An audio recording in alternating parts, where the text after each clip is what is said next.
مجھے اس کی بات پہ یقین آ گیا، اسی وجہ سے میں نے اسے یوں ہی اپنے گھر میں رکھ لیا، لیکن اس کی ہر 3 مہینے بعد والے تقاضے پہ میں حیران ہوتی اور اس کے واپسی پہ اس کی حال دیکھ پریشان بھی، اور 2-3 دن آرام کرتی اور پھر دوبارہ سے اپنے کام پہ لگ جاتی۔ تقریباً 2 سالوں سے یہی معمول تھا۔ پہل تو مجھے کوئی خاص دلچسپی نہیں تھی، لیکن پھر آہستہ آہستہ جب یہ معمول ہی بن گیا تو میں حیران ہوئی اور ساتھ متجسس بھی کہ آخر یہ سب ہو کیا رہا ہے۔ اس مرتبہ میری ملازمہ نے مجھ سے 1 ہفتے کی چھٹی مانگی اور میں نے انکار کر دیا اور کہا کہ اس مرتبہ تم کہیں نہیں جاؤ گی اور یہیں رہو گی۔ میری بات سن کر وہ یک دم ہی پریشان ہو گئی۔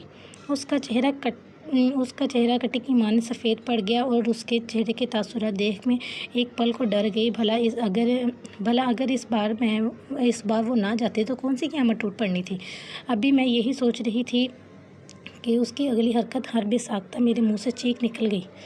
ڈر کے باعث میرا دل اچھل کی حالت میں آ گیا جب میں نے اچانک اسے اپنے پیروں کے قریب بیٹھے ہوئے دیکھا۔ وہ اچانک سے میرے پیروں میں آ گری اور کہنے لگی کہ باجی مجھ پہ یہ ظلم نہ کریں، مجھے جانے دیں۔ میرا جانا بہت ضروری ہے، اگر میں نہ گئی تو بہت بڑی قیامت آ جائے گی۔ اور اس کے الفاظ سن کے میں دھنگ رہ گئی۔ اس کی بات سن کے مجھے جھٹکا تو لگا اور میں سوچنے پہ مجبور ہو گئی کہ بھلا ایسا کیا تھا وہاں جو وہ بوڑھی عورت میرے پیر پکڑنے پر مجبور ہو گئی۔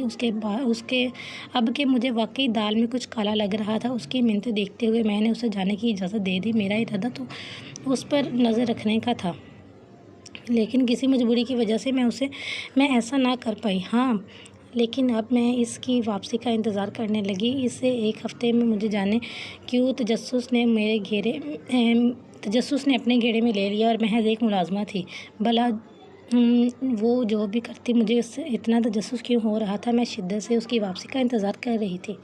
میں جاننا چاہتی تھی کہ ایسا کون سا ضروری کام ہے کہ اگر وہ نہ جاتے تو قیامت ہی آ جاتی۔ اس کے الفاظ یاد کر کے مجھے جھرجھری سی آئی۔ اس کے انتظار میں یہ 1 ہفتہ بے حد مشکل سے گزرا۔ جب ٹھیک 1 ہفتے بعد وہ واپس آئی تو اس مرتبہ اس کی حالت پہلے سے بھی زیادہ خراب تھی۔ اس کی حالت دیکھ کے مجھے واقعی حیرت کا جھٹکا لگا۔ وہ ٹھیک سے چل بھی نہیں پا رہی تھی۔ اس کی آنکھیں لہو رنگ میں ہو رہی تھیں جیسے نشہ کر کے آئی ہو، یہاں تک کہ جب وہ یہاں آئی تو آتے ہی سیدھا اپنے سرونٹ کوارٹر میں چلی گئی۔ حیران ہوئی کیونکہ آج سے پہلے ایسا کبھی نہیں ہوا تھا کہ وہ چاہے بیمار ہی کیوں نہ ہو، لیکن میرے گھر آتے ہی سب سے پہلے مجھ سے ملتی اور اپنی طبیعت خراب کا کہتی، اور پھر میں مجبور اسے 2-3 دن آرام کی اجازت دے دیتی۔ لیکن اس مرتبہ تو اس عورت نے حد ہی کر دی۔ کمرے میں کیا گئی، باہر آنے کا نام ہی نہیں لے رہی تھی، اور پھر پورا دن وہاں سے باہر نہ نکلی۔ میں پریشان ہو گئی کہ آخر یہ سب ہو کیا رہا ہے۔ پہلے تو ایسا کبھی نہیں ہوا تھا۔ جب بھی آتی تھی بیمار ہوتی تھی، لیکن پھر بھی کام کرنے کی کوشش کرتی تھی، لیکن اس مرتبہ تو وہ کام کرنا تو دور، اس نے مجھے سلام کرنا بھی ضروری نہیں سمجھا۔ اس کی حالت خراب تھی یہ تو میں دیکھ چکی تھی، لیکن اب کی مجھے حیرت ہو رہی تھی کہ بھلا اس کی بہو کا بچہ ہونا تھا تو وہ کیوں اتنی بیمار لگ رہی ہے۔ اب کہ میں اسے صاف بات کرنے کا سوچا اور اس کے باہر آنے کا انتظار کرنے لگی۔ دن گزر گیا اور رات ہو گئی، لیکن وہ صبح سے اپنے کمرے میں ہی تھی۔ مجھے پریشانی ہونے لگی۔ میں نے دوسری ملازمہ کے ہاتھ اس کے لیے کھانا بھجوا دیا اور اس سے صبح کا بات کرنے کا ارادہ باندھتے میں اپنے کمرے میں آ کے سو گئی۔ صبح جب اٹھی تو میں نے ملازمہ سے اس کے بارے میں پوچھا تو اس نے بتایا کہ رات اس نے دروازہ نہیں کھولا تھا اور نہ ہی کھانا کھایا تھا۔ میں نے دروازہ کھٹکھٹایا اور کافی آوازیں بھی دی، لیکن اندر سے کوئی آواز نہیں آئی۔ تو میں کھانا واپس لے آئی اور اپنے کمرے میں جا کے سو گئی۔ یہ سب سن کے مجھے واقعی حیرانگی ہوئی تھی، کیونکہ ملازمہ کبھی بھی اپنے کمرے کو لاک نہیں کرتے تھے۔ مجھے کسی انہونی کا شدت سے احساس ہو رہا تھا، تو میں نے اس کمرے کی چابی نکالی اور اس کے کمرے کی جانب بڑھ گئی۔ جب میں نے کمرے کا دروازہ کھولا تو بے ساختہ میری چینخیں نکل گئی، کیونکہ سامنے ہی وہ فرش پہ خون میں لت پت پڑی تھی۔ اس کے ہاتھ کے قدرے خراب تھے، فرش پر بھی خون پڑا ہوا تھا۔ یہ سب دیکھ کے میری آنکھیں ابل پڑی، میرے حواس مختل ہونے لگے۔ میرے لیے یہ سب دیکھنا کسی عذاب سے کم نہ تھا۔ اس عمر میں اس کا یوں خون میں لت پت ہونا، یہ سب دیکھ کے مجھے جانے کتنا گہری صدمہ پہنچا تھا۔ مجھے اس عورت کے وجود سے کراہیت محسوس ہونے لگی اور اس کے بے ہوش ہونے کی پرواہ کیے بغیر میں نے کمرے کا دروازہ بند کر دیا۔ کسی کو کانوں کان بھنک تک نہ لگنے دی کہ میں اس عورت کو اس حال میں دیکھ چکی ہوں۔ اسے یوں ہی چھوڑ کر میں چپ چاپ واپس آ گئی۔ اس عورت کی حالت دیکھ مجھے افسوس ضرور ہوا تھا، لیکن اس عمر میں اسے یہ کرنے کی ہی کیا ضرورت تھی۔ اسے یہاں 3 وقت کا کھانا میسر تھا۔ اچھا بھلا کوارٹر میں ایک کمرہ دیا ہوا تھا اور مہینے کی تنخواہ بھی ٹھیک ٹھاک تھی۔ گرمیوں کے الگ، سردیوں کے الگ، ہر سال میں اپنے تینوں ملازموں کو کپڑے بھی بنوا کر دیتی۔ میرے گھر میں آہیں ہر قسم کی سہولت میسر تھی۔ میرے گھر کی 2 ملازمیں جو صفائی کرتی تھی اور کپڑے دھوتی تھی وہ تقریباً 30 سے 35 سال کی عمر کی تھی اور دونوں ہی طلاق یافتہ تھی۔ اس عورت کو بھی اس لیے رہنے کی اجازت دی کہ وہ بیوہ ہے، لیکن اتنا سب کچھ کرنے کے باوجود بھی اگر اسے یہی سب کرنا تھا تو میری ہمدردی کا کیا فائدہ؟ مجھے بہت دکھ ہوا اسے اس حال میں دیکھ کے، اور جانے کیوں نفرت بھی ہو رہی تھی۔ وہ اگلے دن صبح قدرے بہتر حالت میں تھی اور باہر نکلتے ہی اس نے کھانا بنانا شروع کر دیا۔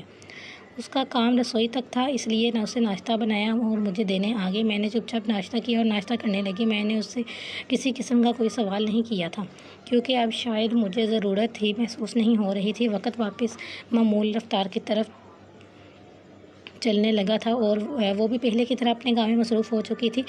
چادر اب بھی لپیٹے ہی رکھتی تھی، لیکن اب نہ تو اسے ٹوکتی نہ ہی اسے کسی قسم کی بات کرتی۔ میں نے اسے قطع تعلق کر لیا تھا کیونکہ مجھے ایسے لوگوں سے شدید نفرت تھی جو مجبوری میں بھی ایسا کام کرتے تھے، خود پر ظلم کرتے تھے۔ کچھ دن گزرے تو شاید وہ بھی میرے رویے کو جان گئی، اس لیے وہ ایک دن میرے کمرے میں آئی اور کہنے لگی، باجی کیا مجھ سے کوئی غلطی ہو گئی ہے؟ آپ مجھ سے بات نہیں کرتی اور نہ ہی اب میرے کسی بات کا جواب دیتی ہیں۔ اس کا اندازہ ایسا تھا کہ نہ چاہتے ہوئے بھی مجھے اس پہ ترس آ گیا اور اسے شرمندہ کیے بغیر میں نے ہلکے پھلکے انداز میں بات کو ٹال دیا۔ میں نے اس سے پوچھنا چاہتی تھی کہ ایسی کیا مجبوری تھی کہ وہ یہ سب کرنے پہ مجبور ہو گئی کہ میں اس سے کچھ پوچھ سکوں۔ دن گزرنے لگے اور سب کچھ پہلے کی طرح چل رہا تھا، یہ بھی عام دنوں سا ہی۔ ایک دن تھا، موسم سرما کا آغاز ہو رہا تھا۔ میں کمرے سے باہر نکلی تو اچانک اپنی اس بوڑھی ملازمہ کو ریسکیو کان میں لگائے بنا دیکھ رہی تھی، جو ٹس سے مس نہیں ہو رہی تھی بلکہ کسی اسٹیچو کی طرح ایک ہی جگہ پہ جم سی گئی تھی۔ اس کی حالت دیکھ مجھے جھٹکا لگا، چہرے کی ہوائیاں اڑی ہوئی تھی جبکہ اس کا جسم کانپ رہا تھا۔ میں نے فوراً اس کی جانب قدم بڑھایا اور اس کے قریب آ کے اسے کندھے سے تھام کر ہاتھ لگایا تو جیسے وہ ہوش کی دنیا میں واپس لوٹی اور مجھے دیکھ کے فوراً ریاست رکھ دیا۔ میں نے اس سے پوچھا کہ کس کا فون تھا تو وہ بس چپ چاپ کھڑی رہی۔ میں نے 2-3 مرتبہ پوچھا تو اس نے رونگ نمبر کہہ کے بات ٹال دی، جبکہ اس کی حالت دیکھ میں سمجھ چکی تھی کہ کچھ بہت غلط ہو رہا ہے، ورنہ وہ یوں نہ ڈری ہوتی۔ اس وقت وہ کافی پریشان لگ رہی تھی، اسی وجہ سے میں نے کچھ بھی پوچھنے کا ارادہ ترک کر دیا اور اسے اس کے حال پہ چھوڑ دیا۔ وہ کھانا بنانے کچن میں چلی گئی۔ ابھی کچھ ہی دیر گزری تھی کہ کچھ جلنے کی بو آنے لگی۔ میں کچن سے باہر نکلی تو دیکھا کھانا جل چکا تھا اور 2 سالوں میں ایسا پہلی بار ہوا تھا کہ اس سے کھانا جل گیا تھا۔ اب مجھے یقین ہو گیا کہ کوئی بہت بڑی وجہ ہے جس کے باعث وہ اس قدر پریشان ہے۔ وہ ذہنی اذیت میں مبتلا ہے کہ کھانا تک جلا چکی ہے۔ میں نے اسے آرام کی غرض سے اس کے کمرے میں بھیج دیا اور جلا ہوا کھانا پھینکوا کر دوسری ملازمہ کو کھانا بنانے کا کہا۔ اس کا رویہ آج کل کچھ زیادہ ہی مشکوک ہوتا جا رہا تھا، وہ ہر وقت کھوئی سی رہتی تھی۔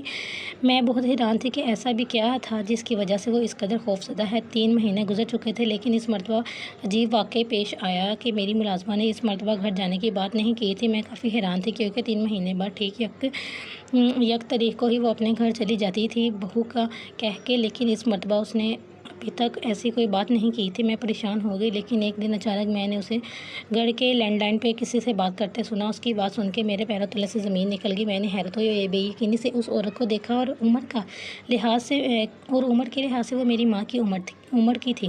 میں فوراً اسے پلڑ کی آڑ میں چھپ گئی اور اس کی باتیں سننے لگی۔ جیسے جیسے اس کی بات میری سمجھ میں آنے لگی، مجھے لگا جیسے آسمان میرے سر پہ آن گرا ہے۔ میں اس عورت کو کیا سمجھتی تھی اور وہ کیا نکلی؟ مجھے در حقیقت اس عورت سے شدید نفرت ہو رہی تھی۔ اگلے دن صبح ہوتے ہی وہ میرے پاس آئی اور مجھ سے کہنے لگی کہ اسے اپنے گاؤں جانا ہے۔